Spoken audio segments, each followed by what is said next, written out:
50তম BCS এর একটি অঙ্ক log x 324 4 হয়, তবে x এর মান কত হবে আর কি। আচ্ছা দেখুন তো, এটি একটি বেসিক সূত্রের সাহায্য হবে, যে সূত্রটি জানলে এই টাইপের সমস্যার সমাধান আমরা অনায়াসেই করতে পারবো। দেখুন এখানে রয়েছে আমাদের সূত্রটি কি, আমাদের সূত্রটি রয়েছে যে log বেস যা থাকলো x argument is equal two যদি n হয়, তাহলে এটিকে আমরা লিখতে পারবো argument is equal two x to the power n। মানে কি দাঁড়ালো দেখুন তো, একটু চিন্তা করুন। এখানে আর্গুমেন্ট বলতে লগের পেটে যা রয়েছে সেটি a ইজ ইকুয়াল টু বেসটা ডান দিকে গিয়ে বেজে হয়ে গেল, আর a ইজ ইকুয়াল টু যা n ছিল এটি হয়ে গেল পাওয়ার।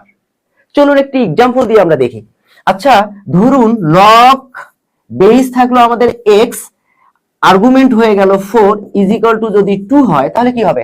এখানে দেখুন, লক্ষ্য রাখুন আবারও, এখানে দেখুন তো, এখানে আপনার আর্গুমেন্ট ছিল a, আমার আর্গুমেন্ট 4, তার মানে 4 লিখলাম, তারপর ইজ ইকুয়াল টু দিলাম, তারপর কি থাকলো 4 ইজ ইকুয়াল টু, এই যে বেসটা যে আমাদের কি হয়ে যাবে, বেসটা কিন্তু এই ডান দিকে বেস হয়ে যাচ্ছে, তাহলে x টা বেস হয়ে গেল, আর ইজ ইকুয়াল টু n মানে n যে n পাওয়ার হয়ে যাচ্ছে, তার মানে এখানে 2 ছিল তাহলে 2 হয়ে গেল পাওয়ার।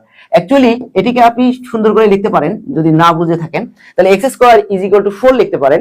তাহলে এখান থেকে আমরা লিখতে পারি x ইকুয়াল টু 2, রুট করলে উভয় পাশে যদি আমরা স্কয়ার রুট করি তাহলে কিন্তু 2 হয়ে যাচ্ছে।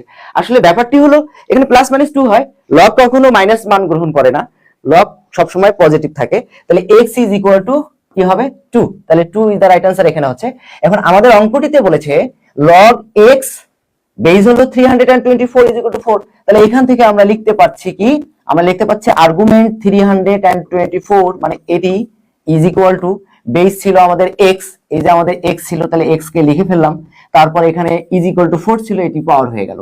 আসলে দেখুন তো এখানে 4, তাহলে এখানে আমাদের x to the power 4 is equal two 324। এখন আমাদের 324 কে এমন কিছু করতে হবে যাতে তার পাওয়ার 4 আসে, আর আমরা স্কয়ার রুট করে ফেলতে পারলে তাহলে আমাদের x এর মান কিন্তু পেয়ে যাব। আসলে এখন দেখুন তো 324 কে আমরা কিভাবে ভাঙাতে পারি, আমরা কিভাবে ভাঙাতে পারবো, দেখুন 324 রয়েছে, তো 324 আমরা ভাঙিয়ে ফেলি। 2 দেই, 2 2 2 কে 2, 1 6 2 12 2 2 4, আবার 2 দেন, আর 2 16 2 কে 2, আবার 3 দেন, 3 27 81 হয়ে যাচ্ছে, আবার 3 3 9 27, 3 3 3 9। এখানে দেখুন, এখানে আপনার 3 রয়েছে কয়টি, একটি, দুইটি, তিনটি, চারটি, আর 2 রয়েছে দুটি, তাহলে ফাইনালি হচ্ছে 2 স্কয়ার গুণন কত, 4টা 3, তো তাহলে 3 টু দি পাওয়ার 4। তাহলে এই জায়গাটুকুতে আমরা যদি একই সঙ্গে একত্রে যদি টু দি পাওয়ার 4 লিখতে পারি, তাহলে কিন্তু আমরা এখানে উভয় পাশ থেকে রুট করলে 4 4 উঠে যাবে, এটি তো ব্যাপার। আচ্ছা এখন দেখুন তো 2 স্কয়ার রয়েছে, তাহলে 2 স্কয়ার আমরা যদি রুট 2 এর উপর যদি স্কয়ার দেই, তাহলে কিন্তু রুটটা আমরা নিয়েছি, স্কয়ার রুট কেটে গেল, 2 কিন্তু আমার ঠিক আছে।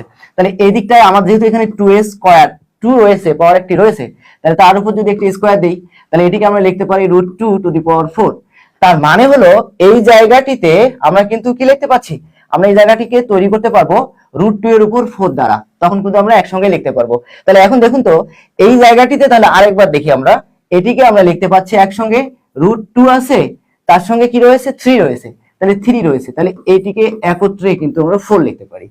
মানে হচ্ছে ব্যাপারটা দাঁড়ালো যেটা, সেটি হলো x to the power 4 is equal two, তাহলে এই যে 3 রুট 2, তাহলে 3 রুট 2 টু দি পাওয়ার 4 যদি দিয়ে দেই, তাহলে কিন্তু আমাদের হয়ে গেল। তাহলে এখন দেখুন তো, তাহলে এখন উভয় পাশ থেকে যদি আমরা স্কয়ার রুট করি, তাহলে x ইজ ইকুয়াল টু এখানে হচ্ছে plus minus 3 root 2, plus minus minus তো লগের ক্ষেত্রে গ্রহণযোগ্য হয় না, তাহলে 3 রুট 2, তাহলে x is equal to 3 root 2, তাহলে কোনটা হবে आंसर, এই যে d is the right answer. তাহলে আপনারা বুঝতে পারলেন কিনা আমাকে একটু কমেন্টে জানিয়ে দিন, এটির आंसर কত হবে, log x 16 is equal two 2, বলুন তো এটির आंसर কত হবে।